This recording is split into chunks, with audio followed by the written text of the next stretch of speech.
Bienvenida, Ana, al podcast de Lo Hablamos Todo, ahora video podcast.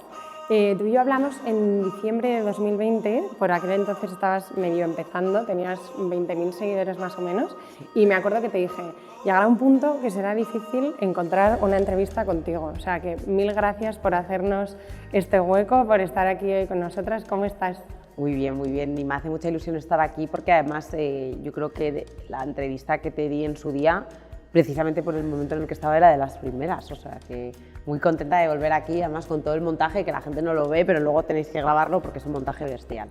Pues, como decíamos, tenías 20.000 seguidores por ese entonces, tienes 360.000 ahora, más de 360.000. Has aprendido a nivel profesional, has aprendido a nivel personal. ¿Cómo ha cambiado tu vida ahora? Porque ya para tus inicios, que se vayan a esa primera entrevista, hablemos de cosas nuevas. ¿Cómo ha cambiado esa Ana desde entonces a ahora? Bueno, pues te diría que a nivel profesional como que he pasado por tres etapas, ¿no? La primera sería una más en solitario, en la que pues estaba yo sola, yo creaba el contenido, yo era la que hablaba con los clientes y además estaba bastante reacia al momento a agencias de gestión de generadores de contenido, ¿no? De influencers. Entonces esa etapa la recuerdo pues como muy guay, la verdad, porque no, quizás en esa etapa no tenía como tantos objetivos preestablecidos o estaba un poco como dejándome llevar y demás, pero sabía que lo tenía que profesionalizar. Luego se cruzó en mi camino por una amiga en común, Cookerboom, que fue una agencia que realmente se dedicaba a la gestión de artistas musicales, como si te digo un cantante que está a punto de empezar para pues, subirles y demás, y yo abrí como la pata de influencers, lo que implicó que yo me involucrara de cero en el montaje de esa pata. Entonces era como crear mi propia agencia, ¿no? De hecho fiché a una amiga mía que se llama Gemma Hurtado, que es la que fue mi manager hasta hace nada y que es una absoluta crack. Lo que pasa que ya llegó un punto también en el que yo me di cuenta que yo necesitaba o que yo quería centrarme en puro entretenimiento y medios de comunicación, porque me estaban surgiendo pues, muchas posibilidades o muchas cosas, como si dijéramos, de más lifestyle, que yo es algo que la verdad no me interesa.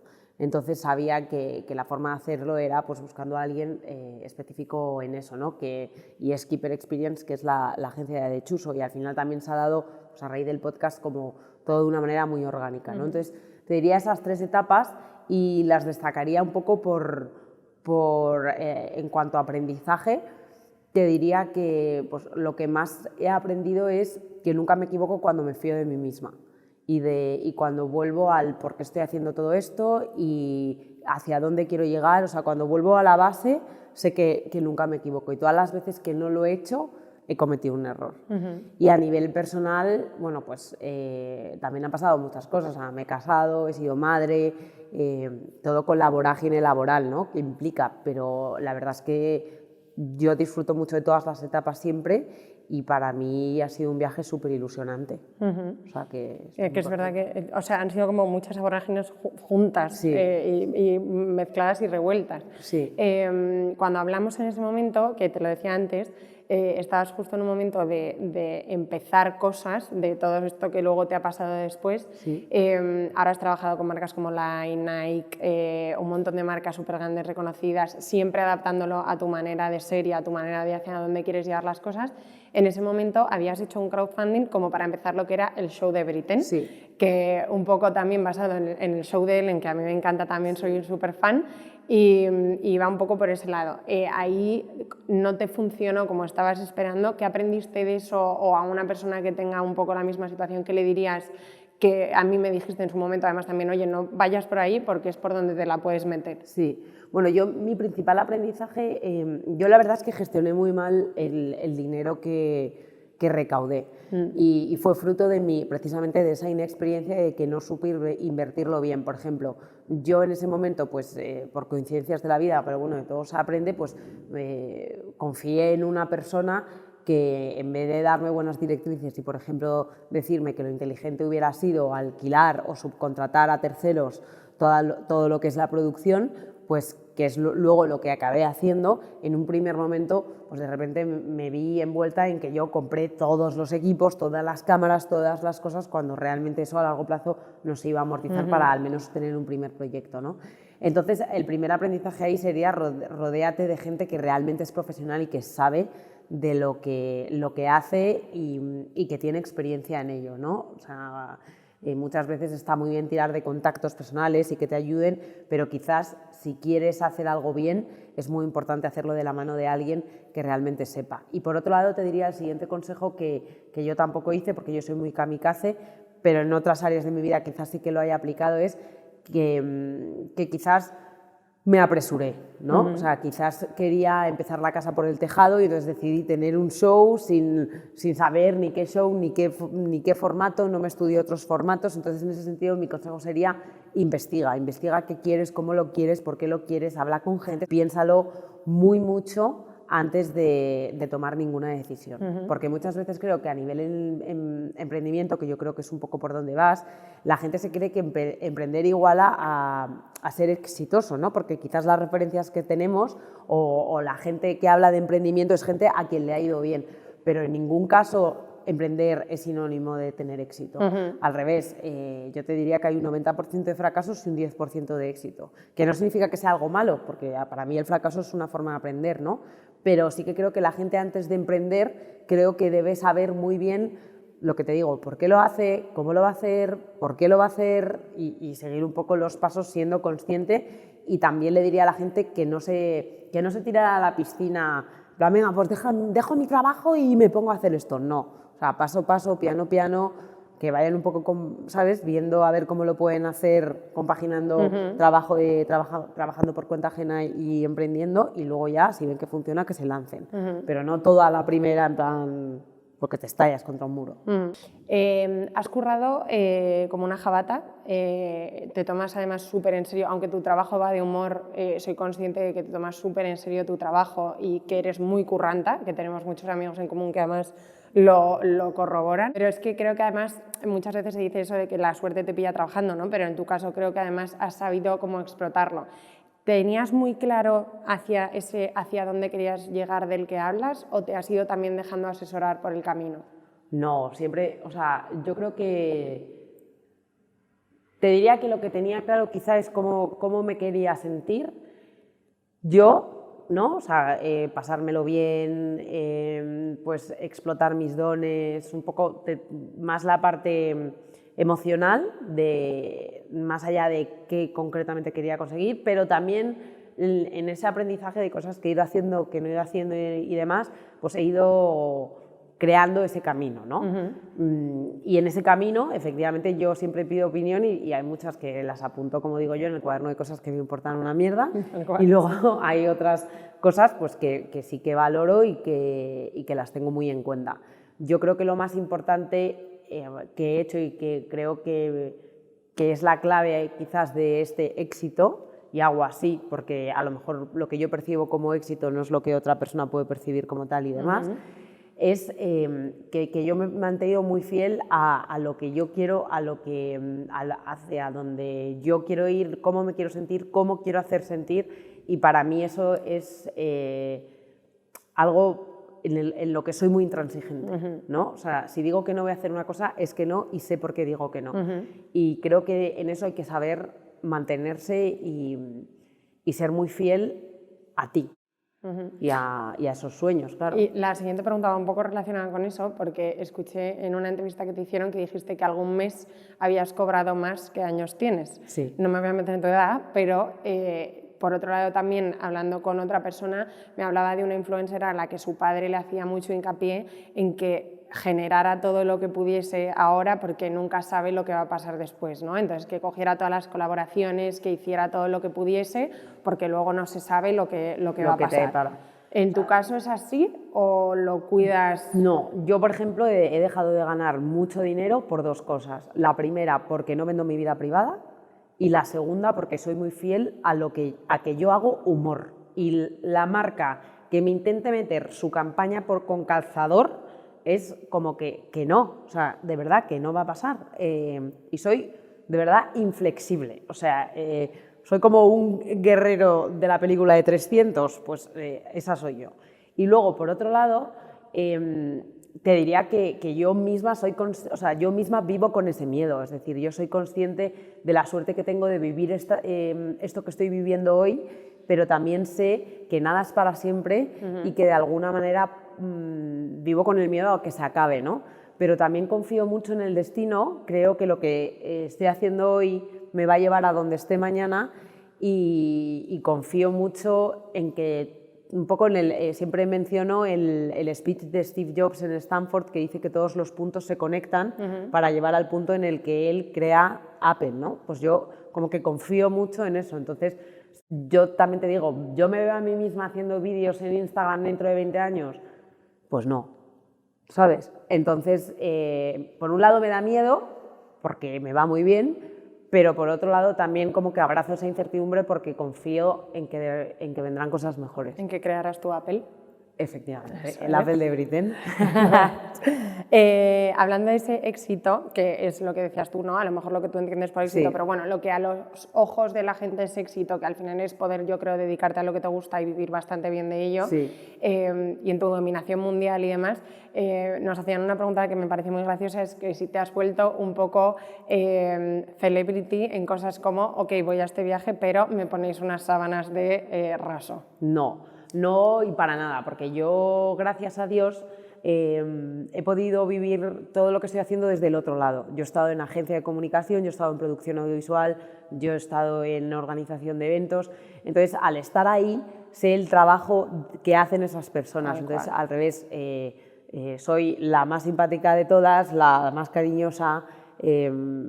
No, para nada, y al revés, siempre remo a favor del cliente, a favor del equipo, lo que haya que hacer se hace, si tienes que estar más tiempo se está, aunque no te lo paguen, porque he estado al otro lado y me parece que eso hay que valorarlo, ¿no? Y al final te están pagando y tú tienes que dar el 100%. Y tengo que decir que eso es algo que desde el punto de vista de cliente se agradece mucho, que hace poco me invitaron a un podcast para hablar de esto, del mundo influencer marca, y una de las cosas que salió fue que se nota mucho la diferencia de trabajar con perfiles que han trabajado antes en algo, Sí. pero han respondido ante un jefe o ante un deadline o saben lo que es trabajar en equipo, a gente que directamente ha nacido en las redes, que se nota la diferencia a la hora de hacer la gestión. Bueno, y te diría que más allá también de esa formación que tú hayas podido poner, también creo que hay una cosa que es la educación. Entonces, creo que ante todo tienes que mantener esa educación que no deja de ser respeto por el que está haciendo que tu trabajo salga adelante, ¿no? Entonces, yo no concibo trabajar de otra manera y creo que además, en mi caso ha jugado a mi favor. ¿Por qué? Porque creo que si tú trabajas bien te vuelven a llamar. Creo que además si eres honesta con lo que haces también, por ejemplo, a mí me han llegado muchas marcas que, pues ponte, la directora de comunicación o de marketing era súper nebliner, súper fan y yo quiero trabajar contigo a toda costa, no sé qué, y no sé cuánto, si la campaña por lo que fuese no encajaba y yo era súper honesta, decía, es que tú no estás buscando un perfil como el mío, tú estás buscando no sé qué y al final la acaba haciendo yo una consultoría que el alto decía, joder, es que le acabas de dar una consultoría de marketing a la tronca que la deberías haber pagado. Y digo, ya, pero es que a mí a lo mejor esa señora ahora no me contrata porque yo no soy su necesidad, pero yo sé que esa señora en cuanto pueda me vaya a volver a llamar y que además va a hablar bien de mí, porque yo lo que he hecho es hacer que ella esté contenta y que yo también, porque yo al final estoy también salvaguardando lo que yo creo y no estoy dejando pues contaminarme haciendo cosas que a lo mejor no quiero hacer o que no encajan, ¿no? Y entonces sí que me parece que eso, por ejemplo, en mi caso, sí que ha sido un punto a favor en todas las colaboraciones que he tenido y que se ha notado mucho cuando... O sea, que el feedback ha sido eso Sí. una vez hemos terminado de colaborar, ¿no? Que en realidad es un aprendizaje para la vida. O sea, cuando trabajas de esa forma en general en la vida y das esa imagen, al final te lo devuelve de alguna forma. Totalmente. En relación a ese crecimiento y esa exposición de alguna forma, también crecen con ello pues, el que más gente te ve y además tú muchas veces haces parodia de muchas cosas y también existe el mundo crítica. ¿Qué herramientas o cómo estás trabajando eso? Porque ha sido en un periodo de tiempo muy corto el que de repente te haya empezado a seguir tanta gente.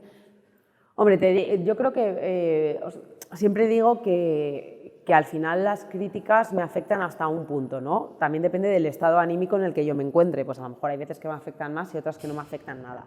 Por norma general no me suelen afectar, porque valoro la opinión de la gente que me rodea y de la gente que quiero. Al final, si me va a criticar una persona a la que no he visto en mi vida y que tiene su propia opinión en relación a mi contenido, a lo que yo hago y demás, pues al final es igual de lícito, ¿no? Que te parezca bien o mal que lo que hago, que te parezca que soy más o menos gilipollas, pues es tu opinión, que como te digo me la apunto en el cuaderno de cosas que me importan una mierda.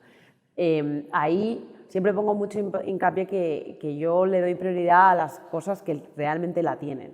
Y yo al final, como tú has podido ver, soy una tía como muy enérgica, que estoy a 80.000 cosas y es que no me puedo permitir el lujo de gastar ni mi energía, mi foco en cosas que no me van a aportar nada. Y me autoconvenzco de ello, o sea, a lo mejor no he vivido tampoco una situación, bueno, quizás alguna que otra, pero vamos, que lo llevo un poco como diciendo, mira, o sea, es que no le voy a dedicar energía, sí, porque al final, ¿quién tiene el problema? No, desde luego. ¿Lo tengo yo que ha hecho un contenido o lo tiene la persona que se ha sentido ofendida? Yo creo que lo tiene la ofendida, ¿no? Pues que lo gestione. Tal cual. Tengo otras cosas en las que pensar. Otra de las cosas que nos preguntaban, que además a colación de lo del show de Ellen, es un poco saber si por ser mujer en España crees que te está costando más a lo mejor llegar a ciertos lugares o a meterte en ciertos ámbitos de la comedia que si hubiese sido hombre. Pues esta pregunta me la hacen mucho y siempre contesto lo mismo, y es que yo, gracias a Dios, no he visto o no siento que haya tenido ningún tipo de barreras. Creo que yo he llegado en un momento en el que las redes sociales y especialmente la pandemia han abierto camino, por un lado, gracias a la meritocracia de que te ve la gente que te quiere ver, entonces al final pues tú creces por tu valía propia, ¿no? Pero luego, por otro lado, también creo que esa pandemia ha puesto en el foco a muchas mujeres que si no hubieran surgido quizás por las redes sociales, pues no hubieran aparecido en el mapa, ¿no? Entonces creo que pues el auge de todos esos perfiles, más que hay otros perfiles todavía que ya han ido abriendo camino durante tanto tiempo, pues han hecho que quizás mi camino sea mucho más llano. Y yo personalmente no he notado que se me haya puesto barreras de ningún tipo para estar hoy donde estoy. A mí me extraña la pregunta un poco por eso, porque al final creo que también con las redes sociales hoy tiene un micrófono todo el mundo de alguna forma. O sea que en cierto modo yo creo que sí que entiendo la pregunta, porque si miras hacia atrás, todo el mundo como que tiene en la boca muchos cómicos, el nombre de muchos cómicos o los monologuistas de antes, y no hay tanta mujer. Pero yo también creo que el humor de antes tampoco es el de ahora. Es decir, la gente ya no aguanta un monólogo de 1 hora en un teatro, por ejemplo. Ya tienes que mezclar con cosas audiovisuales, tiene que ser mucho más movido, los shows son más cortos, tiene que introducirse el público dentro de lo que es el propio show. Entonces, las cosas están cambiando y seguramente pues vayan cambiando también, ¿no? Hay que saber adaptarse. ¿Hay alguien que en toda esta trayectoria te dijera en algún momento, alguien que te importase? Ana, esto que estás haciendo yo creo que no va a ir por ningún lado, busca otra vez trabajo en empresa, o no hubo nadie que te frenase. No, en mi caso, tú misma. No. En mi caso, gracias a Dios, no hubo nadie que verbalmente me lo dijera, pero yo sé que mis amigas cuando empecé, pues quizás sí que pensaba en plan, joder, esta se va a meter un ostión, pero puntito en la boca. No, pero en general yo creo que enseguida de alguna manera vieron que esto era una cosa que yo me tomaba en serio y el apoyo siempre fue desde el minuto 1, al menos de la gente que quiero, ¿no? Y a raíz de este crecimiento y demás, yo sé que también te gusta mucho toda la parte del coaching, eso, has hecho talleres de Vision Board también como parte de algo que tú ofreces, que crees mucho en el destino, que lo has dicho antes, un poco en todas esas energías.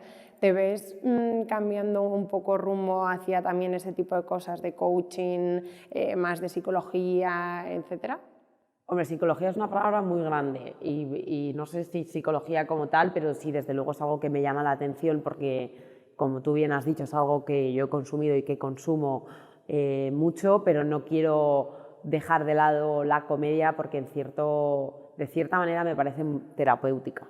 Entonces, al final todo son cosas un poco para ayudar a los demás, ¿no? De alguna manera, o para generar... O sea, yo siento que que todas las cosas que hago, aunque sean diferentes entre sí, el denominador común es que generan cambio en la persona. Un cambio de mentalidad, un cambio de actitud, un cambio incluso de actividad, ¿no? de formas de comportarse, y yo me siento cómoda en eso. Tampoco me gusta que se me etiquete en una cosa en concreto, porque también me veo como una persona multidisciplinar que va a ir cambiando, porque como te he dicho antes, no me veo haciendo lo mismo durante mucho tiempo, porque yo no soy ese tipo de persona. O sea, es que me canso muy rápido. Hace gracia porque también a través del humor has a ver si me sale la palabra, desdramatizado muchos tópicos que generalmente son mucho más drama, la cesárea, o sea, también transformas, que es lo que decías tú, un poco el cambio de percepción de muchas cosas que aparentemente son negativas, gracias al humor la gente tiene otra forma de ver las cosas. Sí, yo creo que una de las cosas que intento a través de mi perfil es hablar de cosas que nos pasan a todos en el día a día, quizás desde un punto de vista irónico o satírico, pues para que, un poco con el lema de, tío, que de verdad que nada es para tanto, ¿sabes? Que no lo es. Y para reírte también de ti mismo, de que no estás solo, que hay mucha gente que está viviendo lo que estás viviendo tú, y que hay que saber reírse de uno mismo y de lo que te está pasando, porque es que si no la vida te consume. Y de todas estas cosas y patas que tocas, que decías antes al principio, profesional, personal, madre, todo junto, el teléfono, que es tu herramienta también de trabajo muchas veces y que es algo contra lo que luchamos muchas de las que trabajamos con el teléfono y el marketing digital al final y demás. ¿Cómo haces para limitar esa parte, o no eres consumidora y simplemente haces tu parte de negocio y luego esa parte la tienes mucho más controlada? No, yo me he tenido que cortar, porque a mí, para empezar, yo soy una persona muy dispersa. O sea, yo soy una persona, o sea, yo era la típica de la clase que generaba bullicio en la clase y que no prestaba atención y que hacía que todo el mundo se rebelara. Esa soy yo. Entonces, yo mismo, por ejemplo, que trabajo con WhatsApp Web, soy la primera que habla en el chat, que está conectada 24/7, que te contesta al segundo, esa soy yo también. Entonces llegó un momento en el que estaba 24 horas conectada por WhatsApp y 24 horas conectada a redes sociales como parte del trabajo, y luego no tan parte del trabajo, ¿vale? Entonces llegó un momento que dije, esto se tiene que acabar porque soy una freak, una adicta, y además estoy generando un comportamiento en el que la gente asimila que yo siempre voy a estar disponible, ¿vale? Asume que yo, a la hora que me escribas, te voy a contestar de inmediato. Entonces, respecto a las redes sociales, lo que hice fue generarme una especie de... hice dos cosas. La primera, publicar e irme, es decir, yo no consumo como tal redes sociales, y lo que he hecho también es hacer que mi Instagram se blinde. ¿Cómo lo he hecho? Pues, por ejemplo, yo he silenciado las historias de todo el mundo. ¿Por qué? Porque como yo trabajo en Instagram, para mí es muy fácil de repente ponerme ya a cotillear. Entonces solo me he dejado como el contenido relacionado con mi trabajo. Y eso es lo que he hecho en relación a las redes sociales. Y para con mi vida personal, lo que he hecho ha sido hacerme un número de trabajo. Entonces yo mi móvil personal lo miro por la mañana, al mediodía y por la noche, y mi móvil profesional el resto del día. Entonces las únicas personas que tienen mi móvil profesional son mi madre, el alto, y dos amigas, porque sin querer las llamé, pero nadie más. Y pretendo que siga así, porque es que si no, efectivamente entras en un bucle que además me parece súper tóxico, del que no sales. Y te diré que todo eso me ha afectado hasta tal punto que yo incluso los fines de semana muchas veces no sé dónde está el teléfono. Eso es brutal de bueno. Porque entre semana vivo pegada a él, y entonces la única forma que tengo de sentirme un poco libre es literalmente estar inaccesible. Además vives rodeado de gente que tampoco tiene ni redes sociales, ni usa tanto el teléfono, ni... No, hombre, la gente de mi alrededor consume redes sociales como puedes usarlas tú, o sea, pero yo es que no me gusta estar con el teléfono, porque es que tampoco me gusta que se asocie, o sea, tampoco me gusta ver cómo se ha introducido la tecnología en nuestras vidas hasta tal punto que tú estás en una comida o en un evento social y estás todo el rato con el teléfono. Joder, deja el móvil, que estamos comiendo. O sea, tienes que hacer en serio vídeo y fotos de todo, cuando lo importante es que estamos juntos. Sí, y se ha normalizado. Claro, y entonces yo soy un poco, bueno, no te doy la turra de quítame ahí, pero sí que pienso, joder, Ya. pues que me da pena. Pues yo creo que al final pasa mucho, o sea, como que llega un punto en el que todo el mundo peta y toma medidas en ese sentido, sobre todo la gente que trabaja con ello. Yo te puedo decir que aun dedicándome a Instagram tengo mucha gente que me rodea, pero cuando te digo mucha, es mucha, que o se ha quitado redes sociales o tiene desactivadas las aplicaciones, bueno, las notificaciones por supuesto, pero las aplicaciones, o que las tiene con esto del límite de tiempo, que yo también tengo límite de tiempo, pero mucha, ¿eh? Sí, cada vez más. Sí, y yo lo entiendo perfectamente. Pues vamos a llegar a nuestra ronda final de preguntas, que yo creo que al final esta ronda también sirve para un poco que la gente os conozca un poquito más. Vale. La primera pregunta es, ¿qué mujer te ha inspirado tanto personal como profesionalmente? ¿Puede ser la misma o pueden ser dos distintas? Van a ser dos distintas.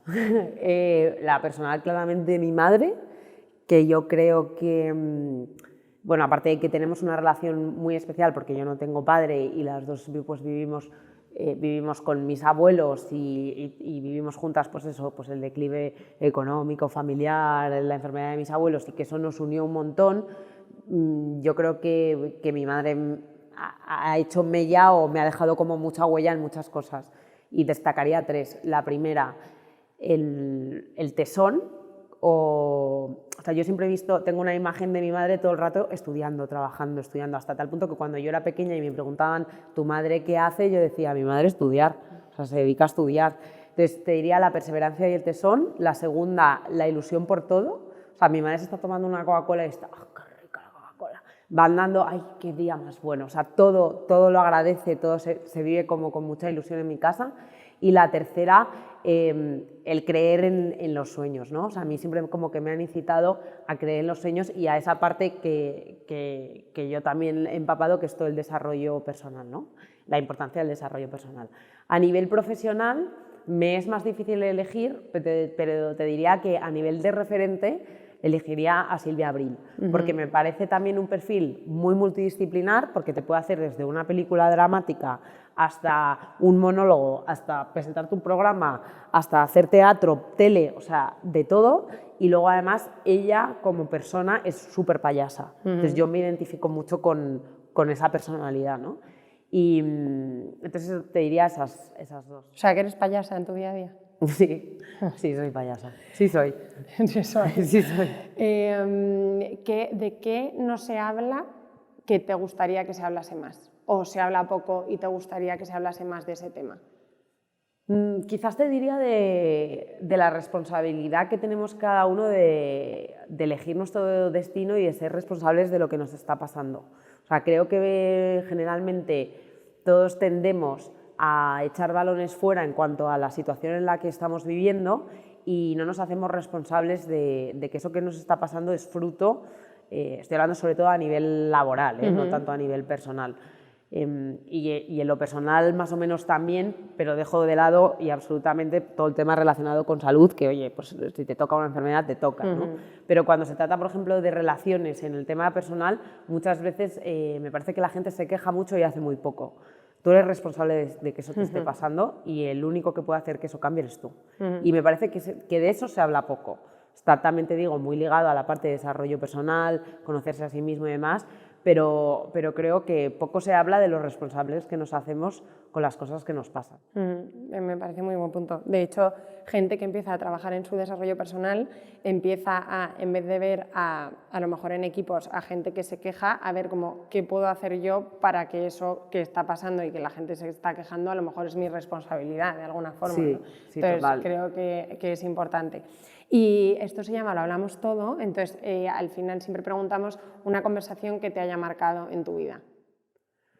Pues el otro día, haciendo un poco de repaso de cómo he llegado aquí, me acordé de una conversación, tengo que poner un poco en contexto, ¿no? Yo en el último trabajo en el que estaba era una productora audiovisual, pero yo estaba en el área de derechos audiovisuales que no tienen nada que ver y no me voy a poner a explicar, que la gente lo mire en Google porque entonces estamos 8 horas. Pero dentro de esa productora estaba el área de entretenimiento.